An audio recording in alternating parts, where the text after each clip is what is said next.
Alors, le manoir de Bois-Charentes est un établissement éducatif dont la mission principale est l'accueil de jeunes de 14 à 21 ans dans le cadre d'une insertion sociale et professionnelle. Je suis Maggie Landièche, chef de service éducatif au manoir de Bois-Charentes. Les jeunes viennent pour un projet, donc une de mes missions c'est de mettre tout ce qui est nécessaire pour faire évoluer leur projet. Une équipe d'éducateurs, moniteurs éducateurs et éducateurs spécialisés, avec aussi des surveillants de nuit.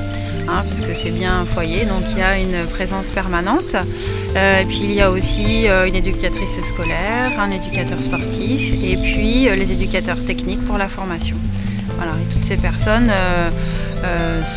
travaillent ensemble pour coordonner le service. Pour la partie du collectif, puisque c'est bien ça, c'est lié en même temps un accompagnement collectif et être vigilant à chaque jeune et donc faire évoluer un accompagnement individualisé.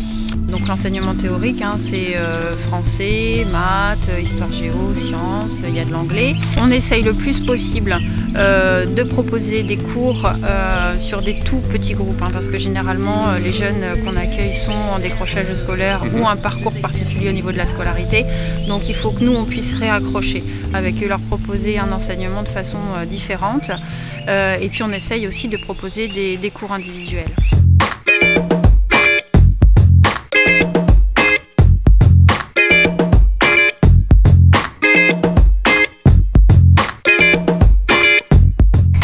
Thierry Coussy, je suis éducateur sportif et ma fonction c'est justement de défouler tous les jeunes du manoir, histoire d'ouvrir un petit peu la soupape de sécurité et puis de les défouler et de les remettre en condition physique parce qu'effectivement certains en ont besoin. Par semaine il y a le mardi qui est journée de cours où systématiquement ils ont 3 heures de sport réparties sur la journée, généralement le matin ou le soir. Il y a une équipe qui est en cours pendant que l'autre équipe est en sport, donc à partir de là on groupe. Ensuite il y a le sport, c'est le sport qui est lié, je dirais, directement au CAP avec des épreuves bien spécifiques.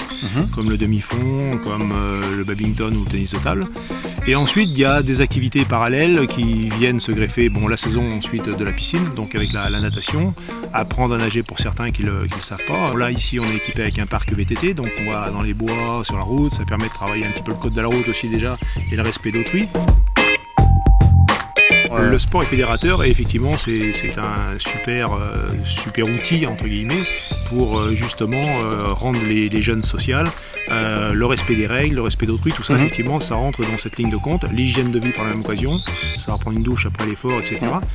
Savoir boire, s'alimenter, tout ça effectivement fait partie intégrante du plan de formation qu'on peut avoir sur le manoir.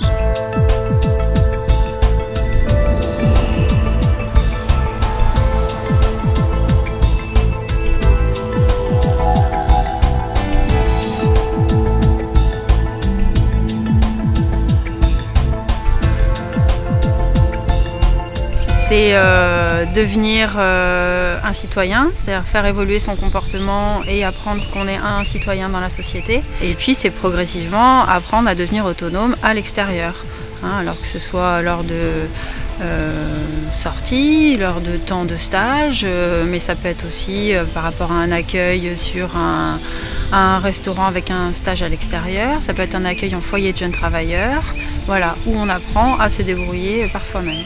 Il y a l'obtention d'un diplôme, on tend à ça. Il y a le CAP pour ceux qui sont vraiment prêts sur une formation pratique et qui savent ce qu'ils veulent faire à l'avenir.